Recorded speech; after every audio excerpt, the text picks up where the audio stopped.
Hi there, this is David and welcome to our review of 13 Sentinels Aegis Rim for the PlayStation 4. Let me just come right out and say that this game did sneak up on me. I hadn't ever really heard of it until people started mentioning it in the comments on YouTube and in some Facebook groups, but the way that they went on about it, you would think that it was like the best thing since sliced bread, but is it? Let's find out. The first thing that you're going to notice is that the graphics are beautiful. Vanillaware always makes gorgeous games, but they've really outdone themselves this time. There's a distinct autumnal vibe and an eternal sunset going on here, and I do think that it works quite well. It kind of reminds me of that movie La La Land, which was filmed in what's known as the Magic Hour, which is the hour right before sunset where the sky hues are cotton candy pink and purple. It's whimsical and just so pretty. Your characters, mostly high schoolers, are drawn well enough too.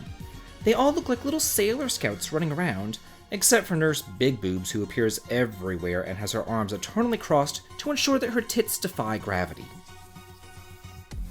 The game follows a pretty strict formula of storyline followed by real-time strategy mech battles.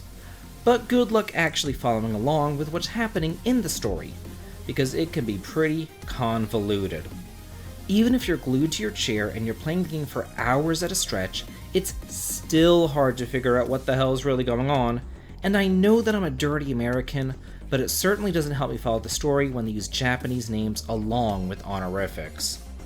After playing through the game for about 20 hours, I still can't tell you even a main character's name. They just all kind of melded together after a certain point. And God forbid if you're not able to play the game for long stretches of time. Personally, I don't have time for marathon gaming sessions. For me, I get like an hour or two each night. So as I play through each story, I have to think to myself, wait, what's going on here? Or, who's that again? This was only made worse because there isn't actually one coherent story. There are 13 separate stories that you have to play through, and each tale's interwoven into each other. Honestly, this is a cool concept that I wish that more games, Octopath Traveler, did correctly. But the storyline isn't exactly simple here. There's a lot going on. First of all, you have the 13 different characters to keep up with, all with different motivations and different relationships with each other. Then add to that all the different time periods happening. You're gonna be in the 1940s 1 minute, then whisked off to the early 80s, only to then find yourself in a hellscape of the 2020s. So the 13 characters, multiple time periods, different schools, different motivations, strange names that I can't keep straight. It's getting bad, but that's not the worst yet. Here's the killer. It's actually a visual novel, not a JRPG. But really not a novel, though. More specifically, it's a choose-your-own-adventure book. No one on the Facebook groups mentioned that. After each chapter, you're going to go into a character selection screen, and then you can play through the stories in pretty much whatever order you want to. As you sit there after school and talk incessantly on, you'll learn keywords, which then get put into your thought bubble, and you can muse upon these words or use them to ask specific questions to the people in your chapter. For the most part, in order to move on, you'll have to talk to every single person until their dialogue stops changing, then go back through the entire chapter asking the key words that you just learned to the very same people in hopes that the dialogue will change and you can finally move on. I've had these small vignette chapters that should only take like 10 to 15 minutes actually take upwards of an hour because I didn't know who to talk to, or what exactly to say, or to what person at what time. It can be boring, monotonous, and downright frustrating. But how is that choose your own adventure, you ask? Well, if you weren't bored to tears enough the first time around talking to these people, the game wants you to go back and revisit chapters once you know more keywords to kind of change history and get different outcomes. It reminds me a lot of Radiant Historia, only worse. Because at least there the story was interesting, and I could figure out what the hell was going on. And I'm not even going to try to pretend that I know what the story is. Again, after playing the game for about 20 hours, I'm about as lost as I was whenever I first started.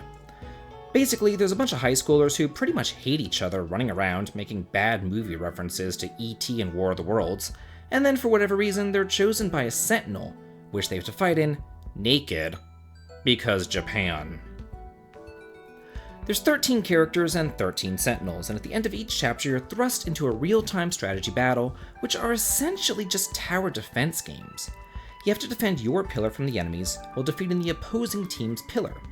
In battle, you would think that you would actually get to know your characters and differentiate them from one another, but that isn't the case. There's so much overlap in abilities, everyone just kind of felt samey here too. And strangely, instead of actually calling each other by their names, they would say like, Sentinel 8 is in danger. I don't know who the hell Sentinel 8 is. My god, I barely even know their real names.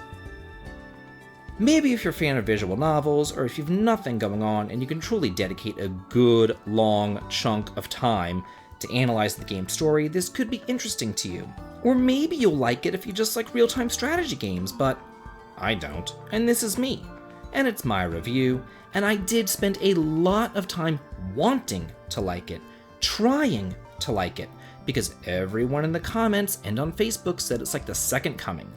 But I'm here to tell you, I didn't like it. Real-time strategy isn't exactly my cup of tea, and if I want to read a novel, I'll just do that and pick up an actual book. Visual novels are really not my thing. To me, this was a total bait and switch, and I'm still sour about it. But I can understand that there would be a fan base for something like this, but again, it's just not for me. Well, that's it for my review of 13 Sentinels Aegis Rim for the PlayStation 4. If you like this video and wanted to hear on the channel, please consider supporting me on Patreon for exclusive videos and early access to my content, or coming on over to my Discord to chat and hang out. The links to them can be found in the video description. This has been David. If you like this, please like, comment, and subscribe, and have a good day.